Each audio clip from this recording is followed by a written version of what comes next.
Good morning friends. अभी तक हम OR का सेक्शन 1 में हमने लेक्चर 1 के अंदर क्या देखा था, इंट्रोडक्शन टू इन्वेंट्री, यानी कि इन्वेंट्री से रिलेटेड कुछ बेसिक टर्म्स जो हमें इस सेक्शन को आगे मॉडल्स में करने के लिए हमें रिक्वायरमेंट थी। Inventory, inventory control, inventory model, इन सभी टर्म्स का मतलब क्या था, और डिमांड सप्लाई, ये टर्म्स, और इन्वेंट्री से रिलेटेड कौन कौन सी कॉस्ट हम लेते हैं, इन सभी के बारे में स्टडी किया था। अब लेक्चर 2 के अंदर हमें क्या पढ़ना है, objectives of inventory control, uses of inventory control, और वो सारी टर्म्स जो हमारे पास कल बच गई थी, ताकि हम फ्रॉम नेक्स्ट लेक्चर मॉडल्स को स्टार्ट कर पाएँ। तो देखिए अब इसके अंदर हम क्या कर रहे हैं, सबसे पहले ऑब्जेक्टिव्स ऑफ इन्वेंट्री कंट्रोल, यानी कि इन्वेंट्री कंट्रोल हमारे पास क्या था, ऐसी टेक्निक्स, ऐसे कुछ measures which are taken by the organisation so that the size of inventory can be maintained at desired level keeping in view the best economic interest of an organisation. अब हम इसके objectives में देखेंगे कि inventory को control करने के objective हमारे पास क्या थे। तो कुछ ऑब्जेक्टिव देखते हैं। सबसे पहला ऑब्जेक्टिव देखिए क्या है। देखिए फर्स्ट ऑब्जेक्टिव है to maintain the overall investment in inventory at the lowest level consistent with the operating requirements. देखिए अब हम जो इन्वेंट्री लेंगे उसमें हम कुछ ना कुछ अपना इन्वेस्टमेंट भी लगाएंगे, यानी कि जो हमने पैसा इन्वेंट्री को परचेज़ करने के लिए कहीं ना कहीं से लोन के रूप में लिया हुआ या हमारा वो खुद का पैसा था, तो हम उसको कम से कम मतलब इतनी ही इन्वेंट्री मेंटेन करें जितनी हमें टोटल रिक्वायरमेंट है। अगर जितनी हमें इन्वेंट्री की रिक्वायरमेंट है उससे ज़्यादा हम इन्वेंट्री मेंटेन करते हैं तो भी वो ऑर्गेनाइजेशन के लिए सही नहीं है, क्योंकि इन्वेंट्री के अंदर हमारे पास जो पैसा लगता है, हमारा मेन मोटिव ये रहता है कि उस मनी को हम कम से कम कर पाएँ, यानी कि to maintain the overall investment in inventory at the lowest level consistent with the operating requirements. अब सेकेंड पॉइंट की ओर चलते हैं। देखिए सेकेंड पॉइंट क्या है, to supply the raw material, sub assembly, semi finish products, finish product etcetera to its user as per their requirement at right time and at right place. यानी कि inventory control की help से हमें ये पता चलता रहता है कि हमें कितने फिनिश गुड्स, कितने सेमी फिनिश गुड्स, कितने रॉ मटेरियल की रिक्वायरमेंट है, ताकि हम उसके यूज़र्स को उस मटेरियल को सही टाइम पे और सही क्वांटिटी के अंदर सप्लाई कर पाएँ। ठीक है, अगर हम रॉ मटेरियल ही इकट्ठा ज़्यादा करते रहे और फिनिश गुड ज़्यादा ना हुए, यानी कि उसके लिए हमारे पास बजट ही ना रहे, तो वो चीज़ भी ठीक नहीं है। इसलिए इन्वेंट्री कंट्रोल की हेल्प से हम ये देखते हैं कि किस फील्ड के अंदर हमें कितना पैसा इन्वेस्ट करना है, रॉ मटेरियल के लिए, सेमी फिनिश गुड्स के लिए और फिनिश गुड्स के लिए। तो ये था हमारे पास सेकेंड पॉइंट। अब देखिए थर्ड पॉइंट क्या है, to keep inactive waste, surplus, scrap and obsolete item at the minimum level. यानी कि इनएक्टिव वेस्ट, सरप्लस, यानी इनएक्टिव मीन्स वो सामान जो हम यूज़ नहीं कर रहे, वेस्ट सेम मीनिंग, सरप्लस जो हमारे पास अमाउंट फालतू है, स्क्रैप जो बिल्कुल जिस मटेरियल या मशीन्स के कुछ वैल्यू नहीं रही, वो चलने लायक नहीं रही, और obsolete item at the minimum level. यानी कि हम साथ के साथ देखते रहे कि कौन कौन सी मशीन्स ऐसी हैं अब जो अच्छे से काम नहीं कर पा रही, जो वेस्ट हैं, जो स्क्रैप हैं अब, और जो ऑब्सोलीट हो चुके हैं। यानी कि हम अपडेटेड आइटम्स ही अपनी फैक्ट्री के अंदर या अपनी ऑर्गेनाइजेशन के अंदर रखें, और ये सारा जो वेस्ट है वो कम से कम लेवल पर रखें। तो इसके बाद ऑब्जेक्टिव ऑफ इन्वेंट्री कंट्रोल के अंदर हमारे पास फोर्थ पॉइंट है। अब देखिए फोर्थ पॉइंट क्या है, to minimise holding, replacement and shortage cost of inventory and maximise the efficiency in production and distribution. यानी कि हम holding, replacement and shortage cost of inventory. देखिए होल्डिंग कॉस्ट कौन सी थी, इन्वेंट्री को रखने के लिए जो हमारे पास कॉस्ट लगती है उसको हम बोलते हैं holding cost. Replacement cost and shortage cost भी हम ऑलरेडी पढ़ चुके हैं, the penalty cost for running out of stock. यानी कि हमारे पास जिस सामान की रिक्वायरमेंट थी ऑर्गेनाइजेशन के अंदर वही शॉर्ट था, उसे बोलते हैं शॉर्टेज कॉस्ट, जिसकी वजह से कई बार हमें कस्टमर का लॉस भी हो जाता है। And maximise the efficiency in production and distribution, ताकि हम इन सभी खर्चों को मिनिमाइज कर सकें और अपनी प्रोडक्शन और डिस्ट्रीब्यूशन की एफिशिएंसी को बढ़ा सकें। तो ये हमारा ऑब्जेक्टिव में था 4th पॉइंट। अब हम लास्ट पॉइंट की ओर चलते हैं और लास्ट पॉइंट है हमारे पास To treat inventory as investment which is risky, sometime investment will lead to higher return and sometime very less returns। देखिए, इन्वेंट्री को इन्वेस्टमेंट की तरह ट्रीट कीजिए, और इन्वेस्टमेंट कौन सी जो रिस्की है, क्योंकि कई बार जो हम इन्वेंट्री पे एक्सपेंडिचर करते हैं that will lead to higher returns and sometime अगर वो रिस्की बहुत ज़्यादा और हमने गलत डिसीज़न ले लिया तो कई बार हमें लेस रिटर्न्स भी होते हैं। तो हमें इन्वेंट्री पर जो भी हमने पैसा ऑर्गेनाइजेशन का लगाया है उसे हम रिस्की माने, ये ना माने कि इन्वेंट्री है, स्टॉक है तो हमेशा फ़ायदा ही फ़ायदा होगा। बहुत बार लॉसेस के भी काफ़ी चांसेस रहते हैं। अब देखिए, ये तो थे objectives of inventory control. Inventory control हम करते ही क्यों हैं, अब हैं उसके कुछ यूजेस। तो आइए देखते हैं यूजेस क्या हैं। देखिए, अब यूजेस में सबसे फर्स्ट पॉइंट क्या है, it helps in smooth and efficient running of the organisation. यानी कि इन्वेंट्री कंट्रोल जब हम करते हैं तो इससे हमारे पास स्मूथ एंड एफिशिएंट रनिंग हम कर सकते हैं। जैसे कि देखिए, अगर स्टॉक ही नहीं है, मान लीजिए सेमी फिनिश गुड्स का हमारे पास स्टॉक नहीं है, तो उससे क्या होगा, हमारी प्रोडक्शन के अंदर रुकावट आ सकती है। तो इन्वेंट्री का कंट्रोल यानी कि ऐसे स्टेप्स ले लेने से, ऐसी टेक्निक यूज़ करने से जिससे हम इन्वेंट्री के साइज़ को डिज़ायर्ड लेवल पे मेंटेन कर सकें, उससे हमें हेल्प क्या मिलती है कि हमारी ऑर्गेनाइजेशन स्मूथली रन होती रहती है, उसमें कोई रुकावट नहीं आती। इसी में अब हम सेकंड पॉइंट की ओर चलते हैं। हमारे पास सेकंड पॉइंट क्या है, it provides adequate service to the customer. ये हमारे कस्टमर्स को एडिक्वेट सर्विसेज प्रोवाइड करने में भी हेल्प कराता है। देखिए, क्योंकि इन्वेंट्री कंट्रोल की हेल्प से क्या रहता है, शॉर्टेज कॉस्ट मिनिमम आएगी। अगर शॉर्टेज कॉस्ट नहीं है तो कस्टमर्स का लॉस भी कम से कम जाएगा, क्योंकि जितनी बार भी कस्टमर आएगा उसे जो प्रोडक्ट वो लेने आए उसे वो मिल जाएगा, क्योंकि हमने स्टॉक इस हिसाब से मेंटेन कर रखा है कि किसी भी चीज़ की कमी ना हो। तो इसलिए हमारे पास सेकंड पॉइंट क्या है, it provide adequate services to the customers. Customers के लिए भी ये हेल्पफुल है, क्योंकि उनको कॉन्टिन्यूस सर्विसेज प्रोवाइड हम करवा पाते हैं। अब हम थर्ड पॉइंट की ओर चलते हैं। थर्ड पॉइंट क्या है, it improves the cash flow bye timely shipment of customer order. देखिए, इन्वेंट्री कंट्रोल की हेल्प से हमारे पास कैश फ्लो में भी इम्प्रूवमेंट आती है। अगर हम कस्टमर को टाइम पे सर्विसेज प्रोवाइड कर देंगे तो उनसे हमारे पास कैश भी टाइमली आएगा, और कैश हमारे पास टाइमली आएगा तो इससे हमारी ऑर्गेनाइजेशन का कैश फ्लो इम्प्रूव होगा। ठीक है, और अगर कैश हमने इम्प्रूव कर लिया तो इससे हम अपना आगे की इन्वेंट्री को इकट्ठा कर सकते हैं, ताकि इन फ्यूचर स्मूथली हमारी ऑर्गेनाइजेशन रन कर सके। ये तो था हमारे पास फर्स्ट 3 पॉइंट्स।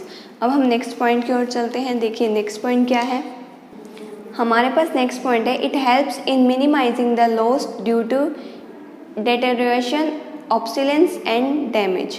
देखिए, ये हमारे पास उस लॉस को मिनिमाइज करने पे हेल्प करता है जो हमारे पास किसी भी प्रोडक्ट के पुराने होने से जो हमारे पास उसकी वैल्यू के अंदर लॉस आता है, उससे जो हमारे पास नुकसान होता है उससे हमें बचाता है। देखिए, अगर प्रोडक्ट के अंदर बहुत जल्दी अपडेट आ रहे हैं तो जो प्रोडक्ट है वो जल्दी जल्दी ऑब्सोलीट होएगा और उसकी वैल्यू में भी एकदम से डेप्रिसिएशन आएगा। ठीक है, यानी कि उसकी वैल्यू डेप्रिशिएट होएगी। इसलिए जो इन्वेंट्री कंट्रोल यानी कि जिन टेक्निक्स की हेल्प से हम इन्वेंट्री के लेवल को मेंटेन करते हैं, उससे हमें एक और हेल्प मिलती है कि इससे हम अपने उस लॉस को मिनिमाइज कर पाते हैं which occur due to loss of deterioration of goods, obsolescence and damage. अब देखिए, हमारे पास फिफ्थ पॉइंट क्या है, this gives the organization the benefit of price discount by bulk purchasing. देखिए, इन्वेंट्री कंट्रोल की हेल्प से हमें प्राइस डिस्काउंट का भी फ़ायदा मिलता है। हमारी ऑर्गेनाइजेशन को अगर हम लार्ज क्वांटिटी के अंदर परचेज़ करें किसी भी प्रोडक्ट को तो ऑब्वियसली उसके प्राइसेस में डिक्लाइन आएगा, क्योंकि अगर एक प्रोडक्ट को हम सिंगल यूनिट परचेज करते हैं तो प्राइस ज़्यादा लगते हैं, और अगर हम बल्क परचेजिंग करते हैं तो ऑब्वियसली प्राइसेस शॉपकीपर या जिससे हम अपना माल लेंगे वो कम कर देगा। तो ये हमारे कुछ पॉइंट्स थे यूजेस ऑफ इन्वेंट्री कंट्रोल में। अब इसके बाद हमने देखिए कल इन्वेंट्री से रिलेटेड कुछ बेसिक डेफिनेशंस देखी थी, और आज हमने uses and objective of inventory control हम देख चुके। अब इसके बाद देखिए हमारे पास आज का जो नेक्स्ट टॉपिक है वो है अदर डेफिनेशंस जो बच गई और जो इन्वेंट्री मॉडल्स को करने के लिए बहुत ज़रूरी हैं। तो आइए कुछ और डेफिनेशंस की ओर चलते हैं। अब देखिए हमारे पास फर्स्ट डेफिनेशन क्या है, ऑर्डर साइकिल। कुछ डेफिनेशन हम कल कर चुके थे, inventory related cost, demand, supply, inventory control, inventory model, inventory, ये सारी डेफिनेशन हमने कल की थी। और आज के लेक्चर में हमारी जो फर्स्ट हम डेफिनेशन कर रहे हैं वो है ऑर्डर साइकिल। ऑर्डर साइकिल देखिए क्या है, the period between placement of two successive orders is referred to as an order cycle. The order may be placed on the basis of either of the following two types. अब देखिए इसके अंदर देखिए order cycle हम किसे बोलते हैं, दो सक्सेसिव ऑर्डर्स जो अब हम प्लेस करते हैं उनके बीच का पीरियड। मान लीजिए पहला ऑर्डर हमने 1 अप्रैल 2020 को प्लेस किया और नेक्स्ट ऑर्डर हमने 15 अप्रैल 2020 को प्लेस किया, तो उन दोनों के बीच में जो 2 वीक्स का गैप है ये है हमारा ऑर्डर साइकिल। तो यानी कि दो सक्सेसिव इंटरवल्स यानी कि जिनमें हमने ऑर्डर प्लेस किया उनके बीच का जो पीरियड है उसे हम बोलते हैं ऑर्डर साइकिल। ऑर्डर साइकिल अब देखिए दो टाइप का हमारे पास रहता है, वो दो टाइप कौन से अब हम देखेंगे। सबसे पहले तो देखिए फर्स्ट टाइप क्या है, the record of N inventory level is checked continuously until a specified point is reached weather a new order is placed, this is called continuous review. देखिए काफ़ी बार हम अपने इन्वेंट्री लेवल को कॉन्टिन्यूसली फिल करते रहते हैं, यानी कि हम कॉन्टिन्यूसली अपना सामान मंगवाते रहते हैं, ऑर्डर करते रहते हैं, ताकि हमारे पास जिस लेवल पर हम इन्वेंट्री चाहते हैं अपनी ऑर्गेनाइजेशन के अंदर, जब तक उस लेवल पर हमारे पास नहीं इन्वेंट्री इकट्ठी हो जाती तब तक हम कॉन्टिन्यूसली ऑर्डर प्लेस करते रहेंगे। ठीक है, अब इसके बाद ये तो इसको बोलते हैं कॉन्टिन्यूस रिव्यू। अब सेकंड हमारे पास क्या आएगा, पीरियोडिक रिव्यू। पीरियोडिक रिव्यू के अंदर क्या होता है हम अब देखते हैं उसे। देखिए the inventory levels are reviewed at equal interval of time and orders are placed accordingly at this level. देखिए इसमें हम इन्वेंट्री को एक इक्वल इंटरवल ऑफ टाइम के बाद ही ऑर्डर करते हैं। जैसे कि मान लीजिए हम हर महीने ऑर्डर प्लेस कर रहे हैं तो इक्वल क्वांटिटी मतलब हर 1 अप्रैल 1, मई 1, जून, यानी कि 1 मंथ के गैप में जब हम ऑर्डर प्लेस करते हैं तो उसे हम कहते हैं पीरियोडिक रिव्यू।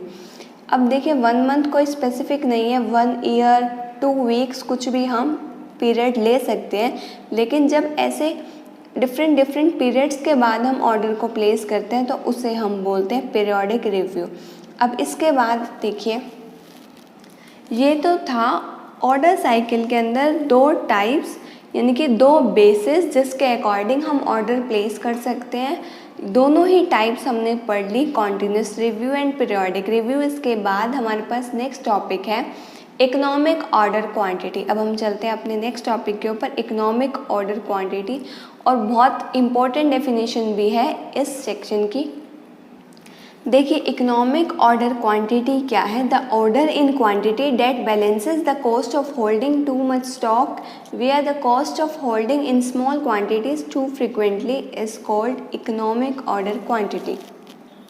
देखिए ये हमारे पास वो क्वांटिटी है जो उन दोनों हमारे पास क्वांटिटीज, देखिए या तो हम बहुत ज़्यादा क्वांटिटी को होल्ड कर लें या फिर बहुत स्मॉल क्वांटिटी को होल्ड कर लें, तो हमें कितनी क्वांटिटी में इन्वेंट्री को होल्ड करना है उसकी कॉस्ट को देखकर जो हम क्वांटिटी उनको बैलेंस करके निकालते हैं, यानी कि ऐसी इन्वेंट्री जिससे कॉस्ट ऑफ होल्डिंग ना तो बहुत ज़्यादा आए ना बहुत कम आए।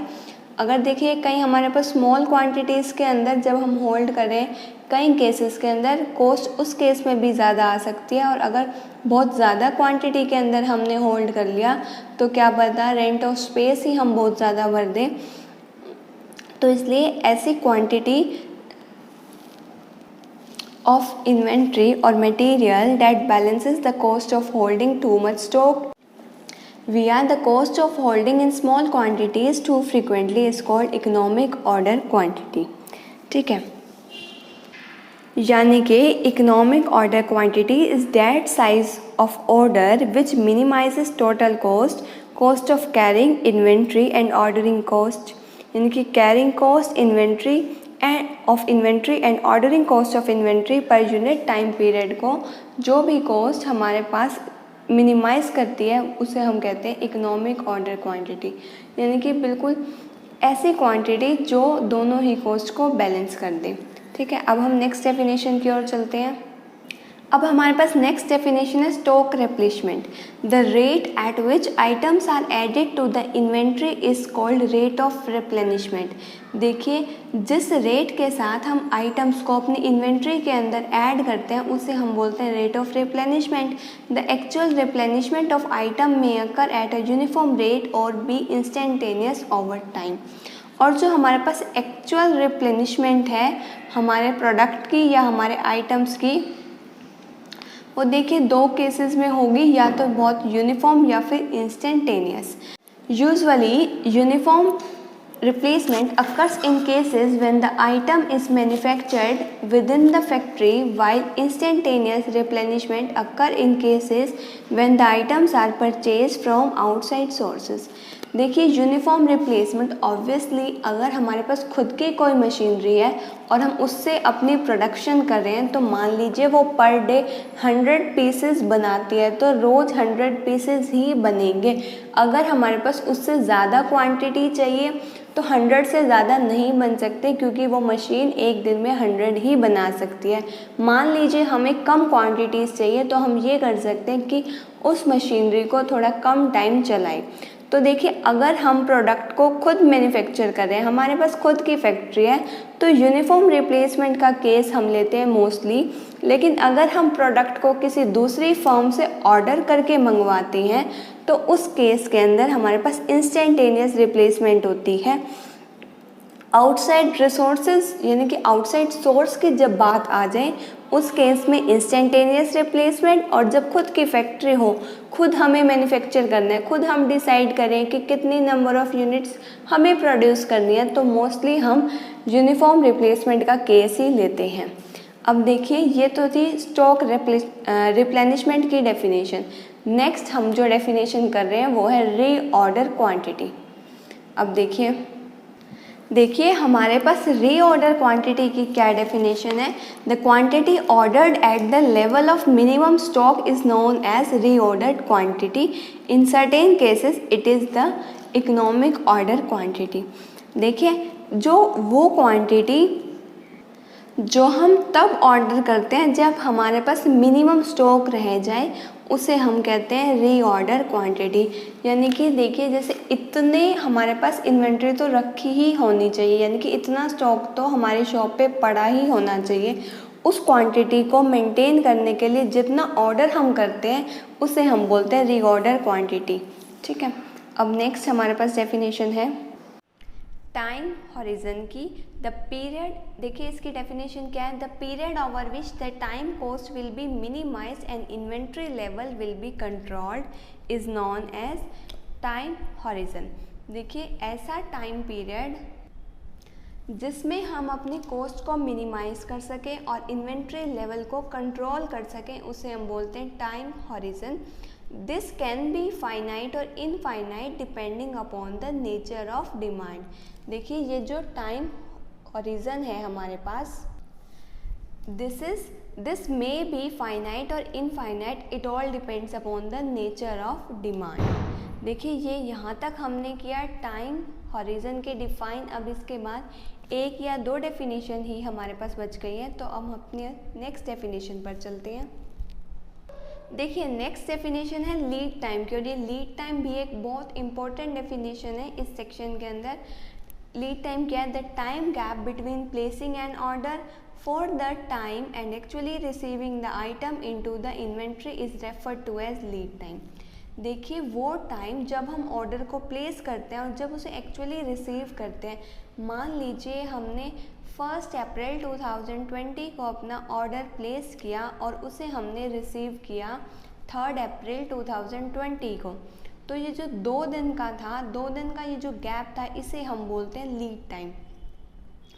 तो यही हमने किया, यही हमने इसके डेफिनेशन में देखा। The time gap between placing an order for the time and actually receiving the item into the inventory is referred to as lead time. यहाँ हमने लीड टाइम हमारा ख़त्म, छोटी सी ही डेफिनेशन थी, बहुत इजी और बहुत इंपॉर्टेंट डिफाइन है। इसके बाद नेक्स्ट डेफिनेशन है रीऑर्डर लेवल, और ये हमारे पास लास्ट डेफिनेशन है इस सेक्शन की। उसके बाद हम अपने मॉडल्स पे आएंगे। देखिए रीऑर्डर लेवल क्या है। एक बार अब हम रीऑर्डर लेवल की डेफिनेशन पर चलते हैं। The lower limit for the stock is fixed at which the purchasing activity must be started for replenishment। यानी कि वो स्टॉक के लोअर वैल्यू हम कुछ ना कुछ फिक्स कर देते हैं कि अगर इतनी, जैसे मान लीजिए मेरे पास, मैं कोई आइटम सेल करती हूँ और मैंने वो डिसाइड कर लिया जैसे ही मेरे पास उसके 10 पीसेस रह जाएंगे तो मैं अपना परचेज़ करना शुरू कर दूँगी, यानी कि ऑर्डर प्लेस कर दूँगी। तो मेरे पास वो रीऑर्डर लेवल क्या है? 10। Lower limit for the stock is fixed at which the purchasing activity must be started. क्योंकि अगर मुझे पता है मुझे जितना टाइम लगेगा, यानी कि मेरा जो लीड टाइम है उस प्रोडक्ट का, अगर 10 क्वांटिटी के बाद, यानी कि 7 या 6 के बाद मैंने वेट किया और इतने टाइम के बाद ऑर्डर प्लेस किया, तो शायद मेरे को शॉर्टेज कॉस्ट उठानी पड़ सकती है। तो इसीलिए ऐसा स्टॉक का लेवल जब हम अपनी परचेजिंग एक्टिविटीज़ को स्टार्ट कर देते हैं उसे हम बोलते हैं रीऑर्डर लेवल। इसी डेफिनेशन के अंदर एक और चीज़ देखिए। With this replenishment the stock reached at a level is known as maximum stock. यानी कि हमने मान लीजिए 10 पीसेस थे, 10 पीसेस के बाद हमने 100 पीसेस का ऑर्डर दे दिया।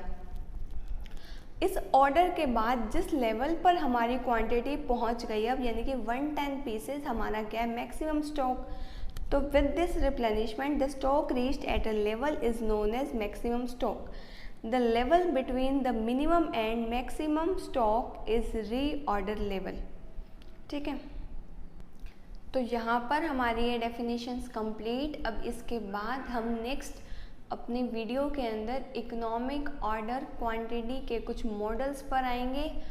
आज के लेक्चर में सिर्फ इतना ही। Thank you for watching my video. अगर आपको इस वीडियो से रिलेटेड कोई भी डाउट हो तो you can ask me in comment section and have a nice day.